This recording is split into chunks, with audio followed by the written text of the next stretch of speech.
Assalamualaikum warahmatullahi wabarakatuh. Perkenalkan, nama saya Amiratul Latifah. Di sini saya membuat video untuk memenuhi tugas kewirausahaan, yang dimana kita disuruh mencari pengusaha yang sukses dan menginspirasi.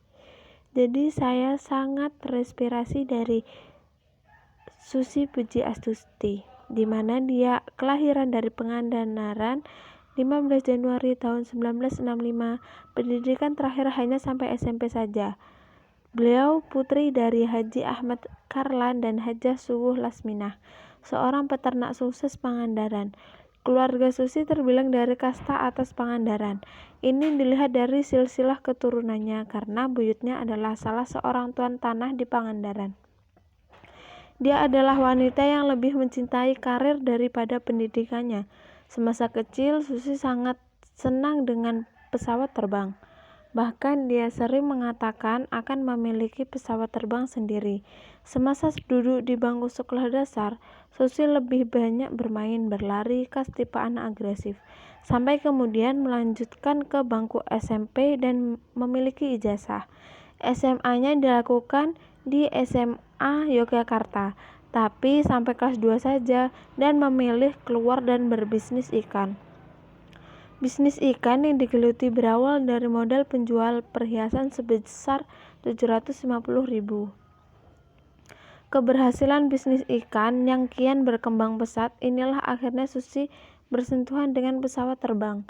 Saat bisnis pengelolaan ikannya meluas dengan pasar hingga ke Asia dan Amerika, Susi memerlukan sarana transportasi udara yang dapat dengan cepat mengangkut lobster, ikan, dan hasil laut lainnya kepada pembeli dalam keadaan masih segar.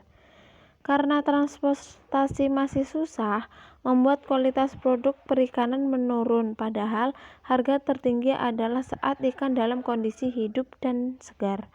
Berangkat dari sana, terbesit di benak wanita tersebut untuk memiliki pesawat sendiri. Karena untuk membawanya ke Jakarta melalui darat dan laut membutuhkan waktu relatif panjang, rentan membuat ikan membusuk atau tidak segar lagi. Kondisi inilah yang membuat wanita peraih penghargaan antara lain pelopor wisata dari Dinas Kebudayaan dan Pariwisata Jawa Barat tahun 2004 ini berinisiatif membeli Cessna Caravan seharga 20 miliar hasil pinjaman lunak bank. Mulai tahun 2000-an, ia mencari perbankan yang bersedia memberi pembiayaan. Perjuangan Susi tak mudah karena kerap ditolak permohonannya oleh bank. Baru 4 tahun kemudian, atau pada tahun 2004, ada sebuah bank BUMN yang bersedia memberi kredit untuk mendatangkan 2 unit pesawat baling-baling bertipe Cessna Grand Caravan. Didukung suaminya, Christian von Krombeck, seorang Jerman yang lama bekerja sebagai mekanik pesawat dan pilot di Indonesia. Susi memutuskan membeli sebuah Cessna Caravan seharga 20 miliar menggunakan pinjaman bank. Melalui PT Asi Pujiastuti Aviation yang ia dirikan kemudian, satu-satunya pesawat yang ia miliki itu ia gunakan untuk mengangkut lobster dan ikan segar tangkapan nelayan di berbagai pantai di Indonesia ke pasar Jakarta dan Jepang. Baru sebulan tiba dan membantu pengangkut produk perikanan, Susi terketuk hatinya melihat bencana tsunami yang menerpa bumi Serambi, Mekah, Aceh. Ia memperoleh kabar bahwa ribuan orang meninggal dunia dan modal transportasi darat di sana terputus. Hanya angkutan udaralah yang bisa menjangkau seluruh wilayah Aceh guna membawa bantuan hingga tim medis. Bermodalkan uang pribadi, Susi berniat meminjamkan dan membiayai operasional pesawat miliknya untuk membantu saudara-saudara di Aceh selama 2 minggu. Cessna Susi adalah pesawat pertama yang berhasil mencapai lokasi bencana untuk mendistribusikan bantuan kepada para korban yang berada di daerah terisolasi. Peristiwa itu mengubah arah bisnis Susi.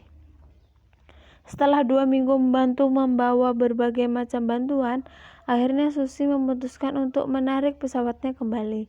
karena pesawat tersebut akan digunakan kembali sebagai angkutan produk ikan milik perusahaannya. Namun, rencana Susi tertahan. Organisasi Dunia (NGO) ingin tetap menggunakan pesawat milik Susi untuk mengirimkan bantuan dan sukarelawan di Aceh.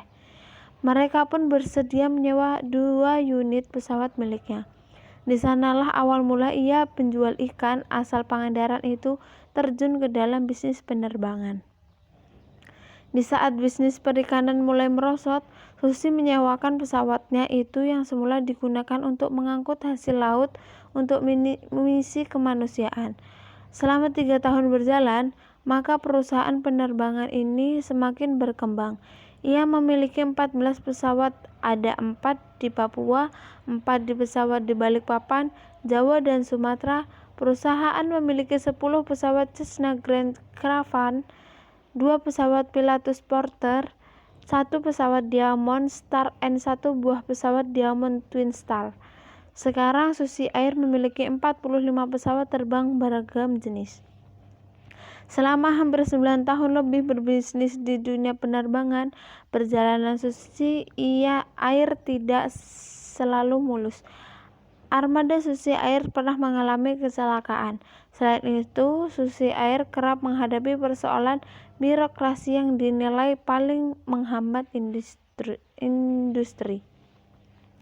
Susi Pujiastuti menerima banyak penghargaan, di antara pelopor wisata dari Dinas Kebudayaan dan Pariwisata Jawa Barat tahun 2004, Young Entrepreneur of the Year dari Ernst & Young Indonesia tahun 2005, Primania Tree Awards for Best Small and Medium Enterprise Exporter 2005 dari Presiden RI, Metro TV Awards for Economic Inspiring Woman 2005, Enggal Awards 2006 dari Metro TV, Indonesia Berprestasi Award dari PT Ekelkomindo, dan Sofyan Ilyas Award dari Kementerian Kelautan dan Perikanan tahun 2009.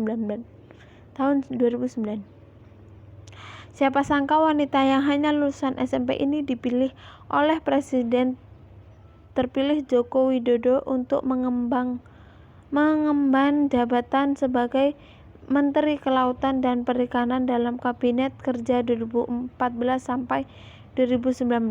Banyak yang mengkritik, meragukan kemampuan, bahkan karena alasan kalau Susi adalah wanita perokok dan bertato. Tapi ada pula yang menunggu kiprah mantan pembisnis ikan ini memajukan bangsa dari sektor kelautan dan perikanan. Hal-hal yang menginspirasi, yaitu banyak sekali hal-hal yang sangat menginspirasi dari Ibu Susi Pujiastuti.